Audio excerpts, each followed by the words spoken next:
Hello and welcome to another video. I thought I'd do a video of my first impressions and thoughts on Rekordbox 6. This is actually like the second time I've made this video, but let me show you what you're probably going to get when you open it up. All the information behind you is I think is the import from Rekordbox 5. And all these question marks are all the ones that Rekordbox 6 need to analyse. So it gives you a thing, convert your Rekordbox library so it works with the latest version of Rekordbox. Choose one of the new Rekordbox subscription plans. You'll need to convert all the things. Now, this is the thing that gets me. So it's an hour for every 10,000 tracks, 10 hours for every 50,000 tracks. So how's it an hour for 10,000 and it's double for half, if that makes any sense? So surely that should be 5 hours, not 10 hours. If 1 hour is 10,000, 10 hours 50,000. So if you have 100,000, is that then like 24 hours or sort of 30 hours? So I don't know how that works out. Now it's started to bring everything over.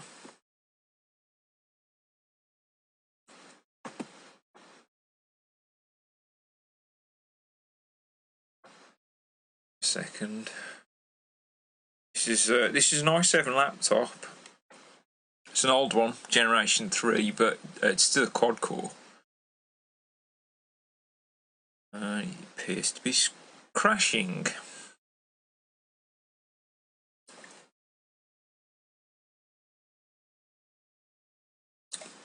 Oh no, it's loading, preparing.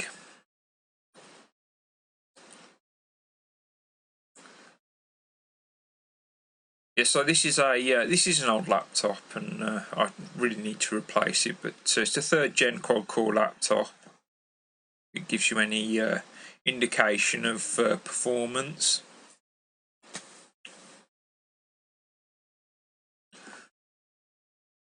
Converting a library that's being used Rekordbox 5 or earlier to use the cloud library sync feature is available in Rekordbox version 6 if you choose one of the new subscription plans. Libraries from version 5 aren't compatible with version 6 libraries. Right, okay. I think this is this new analysing, so it needs to put in a new analysis for each track, which is fine. I really wish you could just, because like, look, all the information's there. I assume you could just play the track. I just wish you could just move, say, a track. Once you load it into the player, or in performance mode, it automatically analyses it, and so you can analyse as you go. So you use all your old data with your hot queues, your memory queues, loops, whatever you've got on there. But it analyses it, and you know it even gives you an option to would you like to, on certain tracks, would you like to do a re-beat grid this, because you know maybe the beat griddings are a little easier to do, maybe, I don't know, but I really wish they'd let you analyse as you go rather than this, because I don't know if I'll move this across. So 88,207. So let's say that's going to take, so 50,000 takes about 10 hours. Let's say that takes about 15 to 20 hours. That's an entire day, pretty much, analysing. And in which case I can't, because I'm going to edit a video next after this, so I can't use this laptop essentially then, because I'll be using this laptop to edit this video, which means I'm going to have to cancel it, because I'll need the CPUs to render the video. So, and I can't, you know, it doesn't look like there's a pause feature, so you can use your laptop for other people, sort of like. No, it doesn't look like it.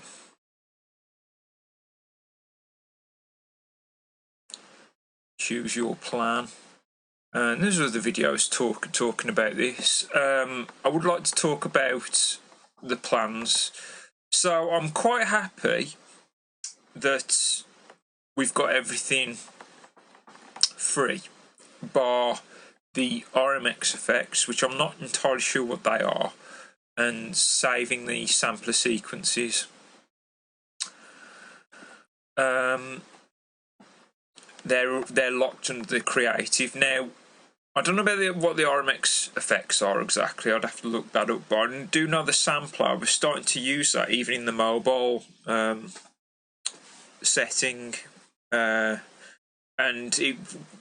if you imagine in the UK, to ring in the new year, we would play a sample of the Big Bens. I was using the sampler to do that because, like, halfway through a track, I didn't have to load in the Big Ben chimes and hit play on them when I can just open up the sampler, play the Big Ben chimes, on cue, and it made my life a little easier. So, does this mean that if I want to do that in future, I've got to, if I do it before the July 13th, pay $10 a month? I don't know what that is in pounds. I wish I'd have converted that. It's probably a little less than £10, $10. I'm not going to call it $9.99. It's $10, isn't it? So what I actually would have preferred is your sort of key, your current performance key gets carried over, and it comes with RMX effects and saving the sampler sequences. And all this bullshit can stop, right? And I'd like that to carry on. I think if you've got a key, I think it should carry on over to Rekordbox 6. And here's where I would differ, right?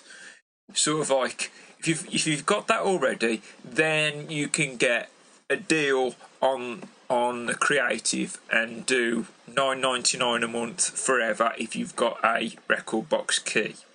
If you don't have a Rekordbox key and you want to move over, then you can either buy the key to unlock performance mode. This is how I see it. Or you could buy the creative for, say, $15 a month, or the core for $10 a month, but you don't have to pay to get the key to unlock performance mode, if you follow. That's how I would have approached it, and that's how, because I don't like the idea that Pioneer have taken things away from us. Like, I don't mind that it doesn't do that without a bit of hardware included, but, like, you know, if you done it that way, it would have. I think it'd been a lot better than stripping things out. So it kind of forces you to have a subscription. And another way to entice subscription, if they come out with any other services, like let's say Lyric didn't exist as it stood, and Lyric came out next year, for example, then put it under a subscription only when you release it. So I can't think what else you could bring out that I would want. That could be a way to entice people to move to a subscription, because I understand why they're doing it. They're trying to make more money, but I don't like them taking things out and away from me. But then, you know, having free and most of the performance mode, that's fairly decent. But I just wish those of us who have a Rekordbox key could still get RMX effects and sorry, what that was, and saving the sampler sequences and the a sampler. That seems a backward step to me, and I don't like that at all. I think that's wrong of them. What else? Oh yeah, I'm not as disappointed with it as I thought I might be. The biggest disappointment is I can't get into the nitty gritty of it right now. So I thought I'd do a first impressions of it, and it looks like I'm going to have to start this processor off for a fourth time because I'm going to shut this down to render this video. Oh, actually, I've just thought, because it applies to me. Sorry, this is a bit of a meandering video. I haven't written down a script or anything. Just thought I'd fire out my thoughts straight away. But lighting mode, that has been due for an upgrade, an update for 2 years. The best, or the only update that I'm aware of is that they've enabled 4-deck support for it in lighting mode, and that they really need to get on with a lot of suggested updates to that, because those of us that bought a lighting dongle, the DMX-RB one, I think it is, you've really dropped the ball on us. You left us behind, and as a user of the it's the RB DMX one or the DMX RB one, or wherever it is, as a user of that, I can't at the moment sort of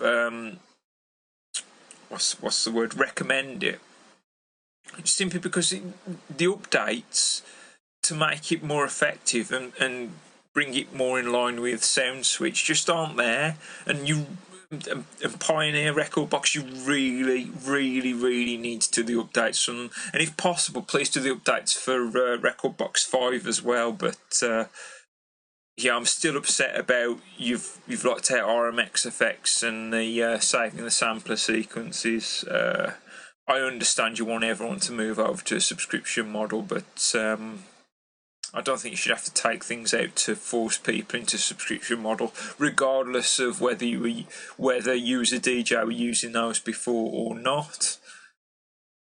But those are my thoughts. What are your thoughts? Do you like it? Do you hate it? What would you like to have seen done differently? I don't know. Yes. So I'll see you in another video. Comment, rate, and subscribe. Thanks for watching. Bye.